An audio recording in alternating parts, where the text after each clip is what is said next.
penjelasan mengenai alam kehidupan. Menurut ajaran Sang Buddha mengajarkan kita mengenai alam kehidupan ada 31 alam.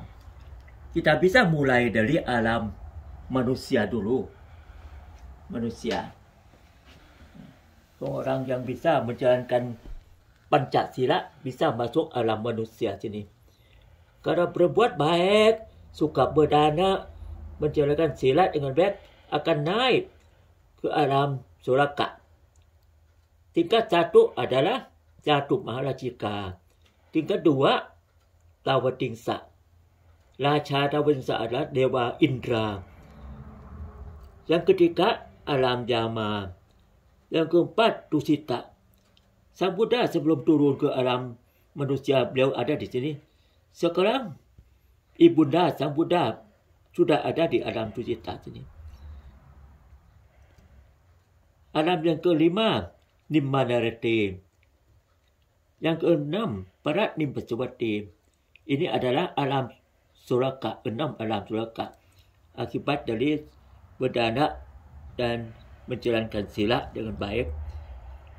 Lalu kalau tambah laksanakan meditasi sampai kuat dapat mencapai chana ke-1 akan masuk ke alam Dewa Brahma.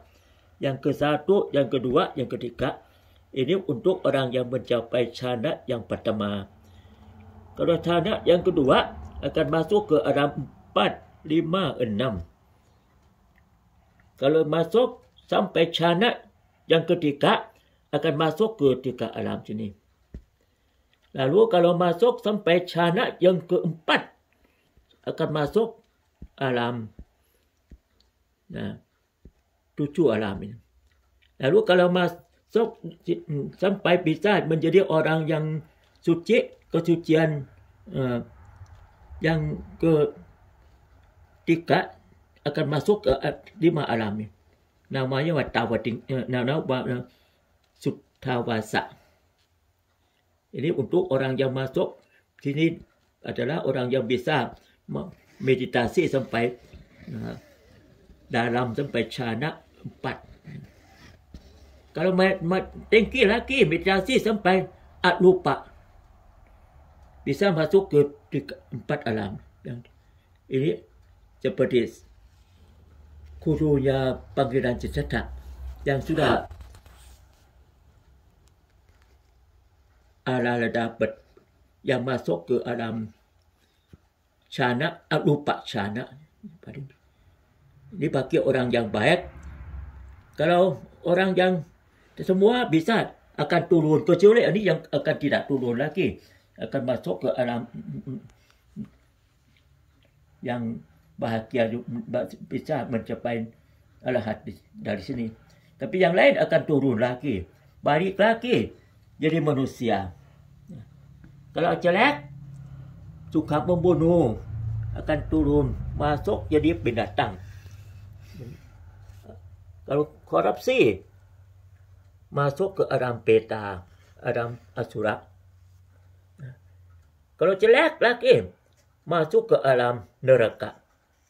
Paling rendah alam neraka. Menderita samsara yang lama sekali di sini. Tapi kalau sudah selesai, bisa pindah lagi. Kalau dulu menjalankan Pancasila akan balik lagi ke alam manusia. Jadi kalau baik naik, ya. Jadi turun lagi, naik lagi. Ini dalam alam 38. Kecuali kalau 5 alam ini akan bisa dari sini masuk ke alam, bukan alam apa, masuk jadi arahat dari Suttawasa. Ini mengenai 31 alam. Supaya lebih jelas, bisa kasih lihat di sini. Jadi alam kehidupan. Mulai dari alam manusia warna kuning.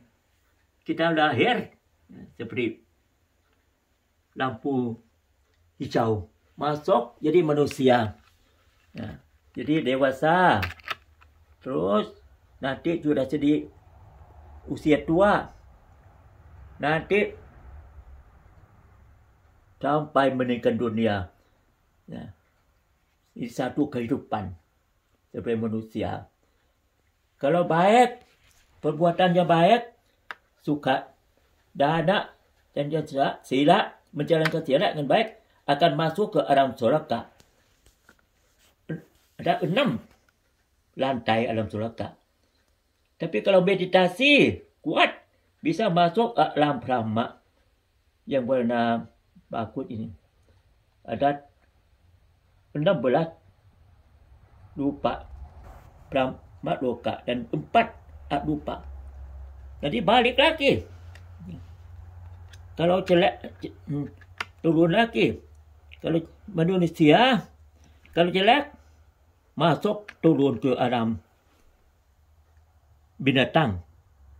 Nah, lalu kalau jelek masuk ke alam peta setan. Alam peta setan. Jelek lagi masuk ke alam neraka yang paling rendah, masuk lagi. Jadi balik lagi. Kalau sudah jadi manusia yang baik, dulu pernah menjalankan sila, boleh balik jadi manusia lagi. Jadi kalau jalankan dana sila yang baik, meditasi kuat, nanti mengembangkan pikirannya dengan vipassana, bisa naik ke dan menjadi manusia yang paling yang lebih baik lagi, menjadi orang suci yang pertama adalah Sodapanna. Jadi Sodapanna ini alam Sodapanna. Kalau Sodapanna bisa meninggal dunia dan akan kembali lagi 3 lebih dari 7 kali, dan juga tidak akan turun ke bawah, hanya di sini ada ke atas. Kalau lebih baik lagi, naik ke alam kesucian yang kedua adalah Sakadagami. Sebagai Sakadagami akan lahir kembali hanya 1 kali. Kalau naik lagi menjadi kesucian yang ketiga, Anagami. Sebagai Anagami, beliau akan masuk ke alam Brahma. Brahma Suttawasa. Dan dari Suttawasa akan terus naik lagi, masuk di Nibbana, menjadi Arhat. Mulai sini tidak akan kembali lagi sebagai manusia, masuk surga. Tapi kalau masih hidup, waktu masih hidup, bisa naik, bisa jadi Arhat. Dalam kehidupan ini akan menjadi Arhat, akan masuk ke Nibbana, naik, tidak akan turun kembali. Di paling tinggi sini. Ini adalah peta alam, 30 alam di sini, dan Nibbana di atas, tidak kembali lagi. Ini adalah jalan Sang Buddha.